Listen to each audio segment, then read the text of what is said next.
Hey there, in this video I'm going to walk through the essential components of an XState state machine, and we're going to build that state machine in a React context. XState, of course, is a JavaScript-based library for doing finite state machines and state charts. It's a way of modeling logic and managing state in a JavaScript application, and in this case, in a React application. So I recently put together a machine that represents a counter, and this is about as simple as a state machine can get. There's a single counting state, and there's a single event that it'll respond to with a single action, single piece of context. It increments the counter each time you send the event while in the counting state. So I'm going to walk through an example that looks kind of similar to this one, but adds just a tiny bit more to it so that we can see a few more interesting elements to building and modeling a state machine.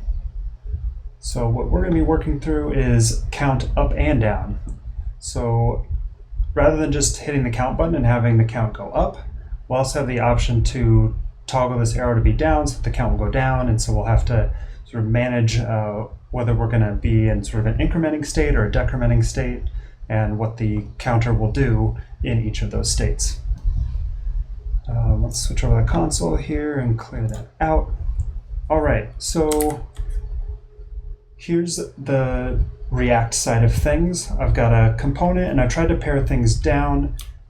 I've wired up what I expect I'll get from the machine, but right now there is no machine. I've just got these sort of placeholder values for the state that we're going to get, which is the current state that the machine's in, and other sort of associated data, and then the send action that we'll get, which is the way we send events to the machine.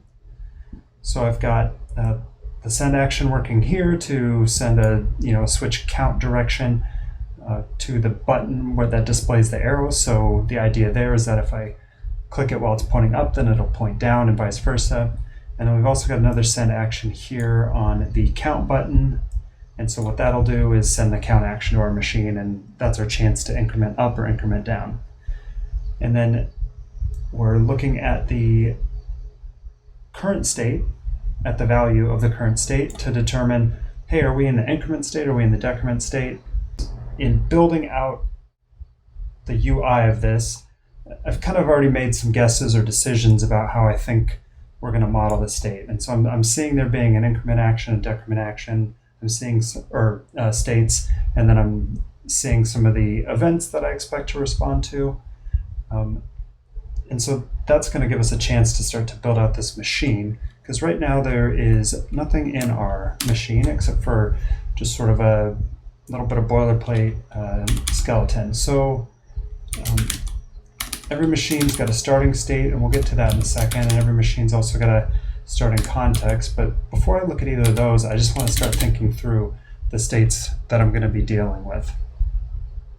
So to define those states, I'll open up a states key, and that is going to be an object, and in here we can put each of the states. And so I already suggested that I'm thinking of an increment state as well as a decrement state. All right, and so how are each of those states going to work? Actually, they're going to work pretty similarly. I think they're going to both respond to the same sort of event. So we'll have an on block, an on object in each of these, and what this will do is tell us on certain events that we receive, how will the increment state react? And then similarly in the decrement state, what are the events that it'll respond to, and how will it respond to them? So we already said there's a switch count direction action, so we'll have to define something for that. And then we will also have a count action. And so I think we'll have those for decrement as well. So I'm going to copy that whole thing and put it in here. All right. So for the switch, we're just going to trigger a transition. And so we're going to trigger from the increment state to the decrement state. And then similarly down here, we're going to go from the decrement state to the increment state. So each time either of these states receives this event, a transition will happen to the other state. count's going to be a little more interesting. Rather than a transition, we were going to want to stay in the state that we're in, but we're going to want to have an action be triggered. And so the action that we're going to have triggered is going to be defined this actions here, and we can just define a single one. And so we'll call this, let's see, increment count perhaps. And then down here, oops, we'll have actions increment count. You know, I think we can actually unify these and just spy on the state we're in when we're determining whether to count up or down. So I'm going to go ahead and just call this, update count, something like that. Update count. Awesome. So those are the actions we're going to trigger. So this is the first essential piece to any state machine that we're going to model, is the set of states that sort of represent the thing that we're trying to model. And so for our counter, an increment and decrement state, I think will do the job for us. As far as a starting state, I think we can say, really it could be either one, but I sort of like the idea of counting up first, so we'll say that increment is our initial starting state, and then we'll need to define some starting context as well. Because we are dealing with a counting machine, and that's the only thing we're dealing with, I think all we're going to have is the count, the current count, and that's going to be, I guess, starting at 0. We could make it 10, could make it whatever, but start with 0. So now we have all of these pieces defined. We can save that. And I think we have something to work with here. So if we jump back over here, I'll actually show you that clicking these is spitting out some text. Clicking these, spitting out some text.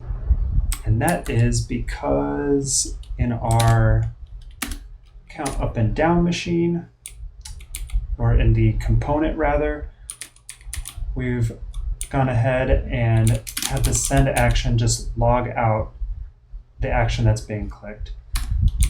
So what we're going to need to do is replace these with the details of our machine.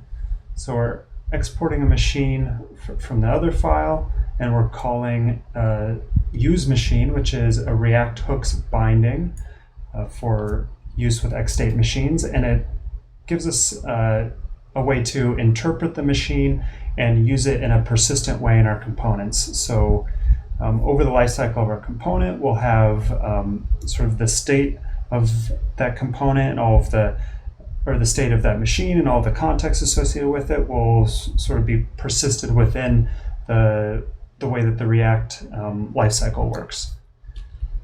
So that's why we get these two pieces from the use machine. And just to jump back here real quick, I'll show, so we've imported create machine from XState, and what we've passed it is our machine definition.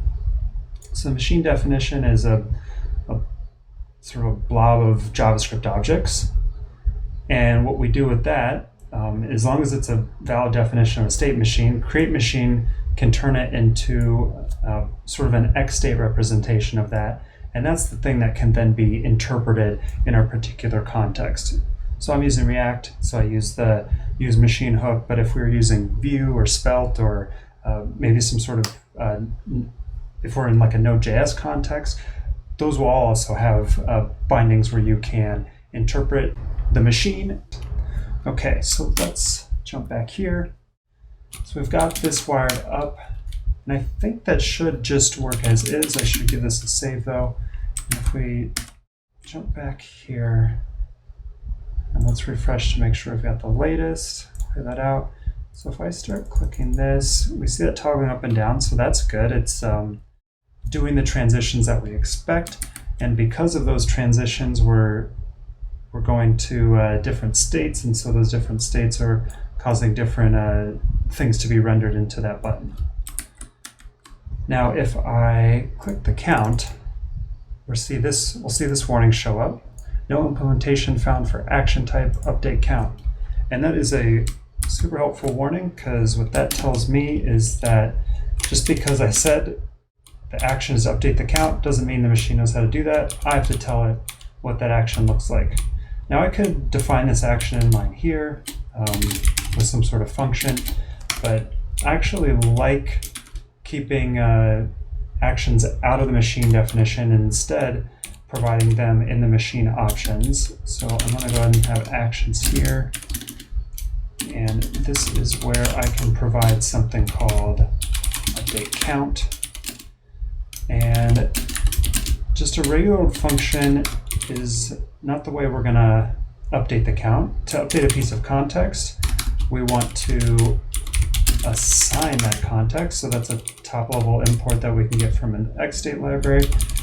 This is one of many action creators that XState provides, and this one is going to allow me to update a piece of my context. So I'm going to use assign like this, an object that I give it, and within the object I say, hey, for each piece of context that I want to update, in this case just the count, I'd like to potentially get the context and the event that led us here, and that is where I can sort of return some values. So I could return 1, I guess. And so if I were just leave it at that, it will work for the first instance here. So I will go ahead and refresh things. And if I say count, it goes to 1. But if I keep clicking count, nothing happens. Nothing happens. And that's because I made a very narrow implementation of an increment, which just goes to 1. So instead, what I need to do is have this take, I guess, the context.count and add 1. And then it will sort of work as an increment function at that point. So I'll click count, count, count, count. That's great. But if I switch down, it's just going to keep counting up. So we haven't taken into consideration which direction this arrow is pointing, which is sort of a derivation of which state we're in, increment or decrement. So I think there's a third thing we get here. So I'm going, or rather, I think it's in an object like that. So that'll give me the state. And so what I could do is I could say, state.value, if it equals increment, then yeah, I want to increment that. So I'll wrap that, and then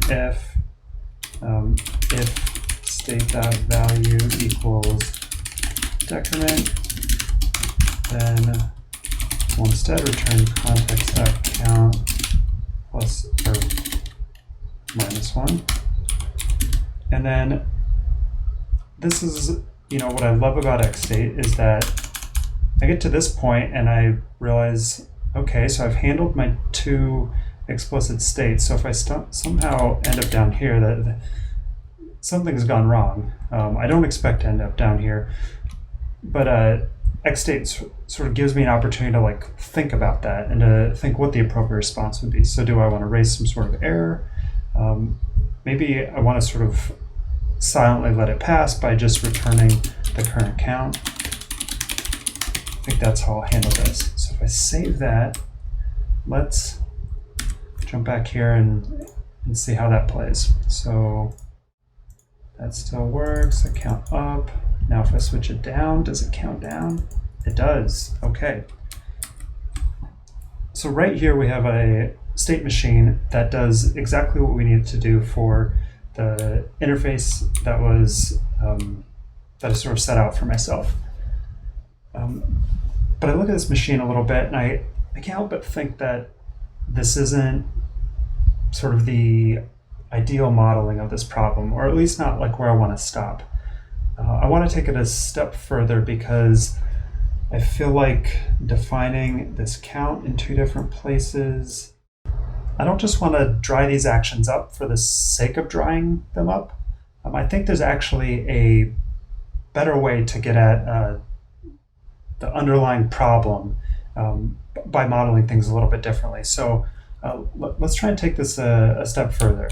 So I guess when I think about this machine, we're always sort of in a counting or like an active state. You're at any moment you can receive a count action, and like that's great. We can do something with the count. So I sort of want to promote, or rather add a top level active state, and it's within that I want to nest the increment and decrement. Okay, and let's see. Oh, I gotta take it in one more here. Okay, and let's see. So this is still, I think actually this could still really work, and the only change I would need to make is jumping back over to here. I want to say state.value.active.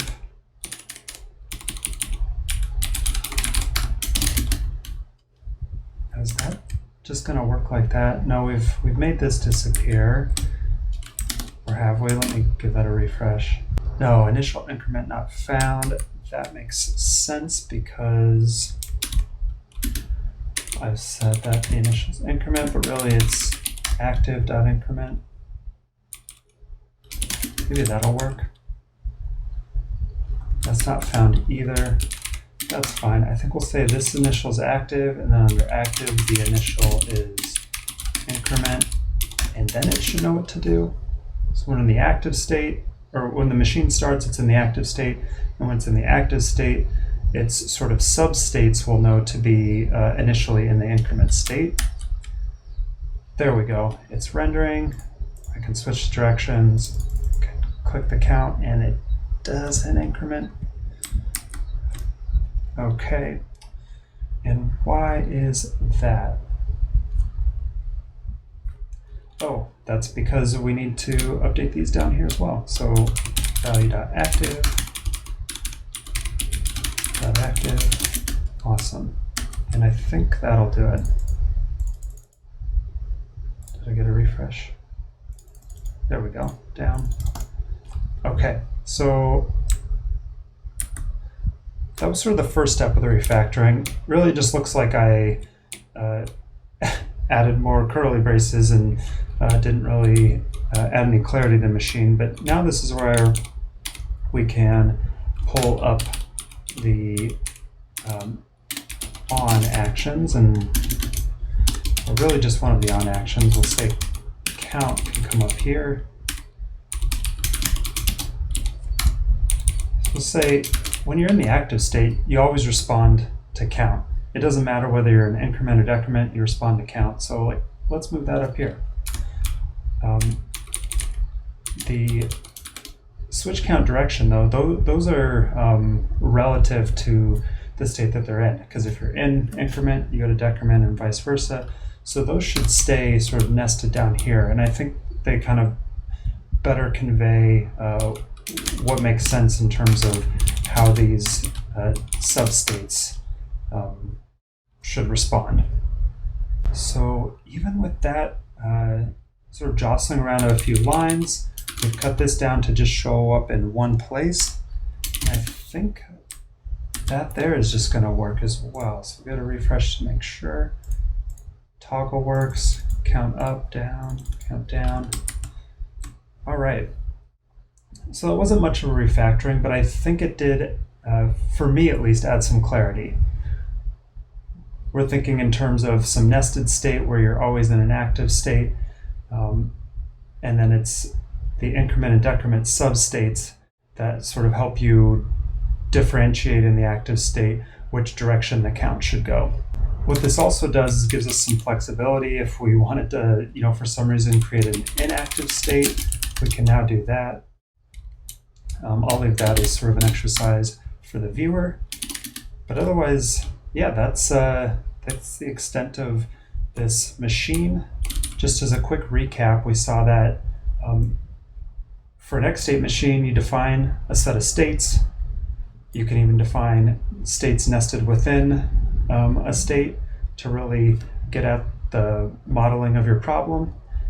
From there, you define an initial state for your states, the state that your machine will start in when it gets sort of brought to life, and then context as well. So any sort of additional data beyond the state that the machine's in that you want to have carried around and modified as you move through the states of your machine.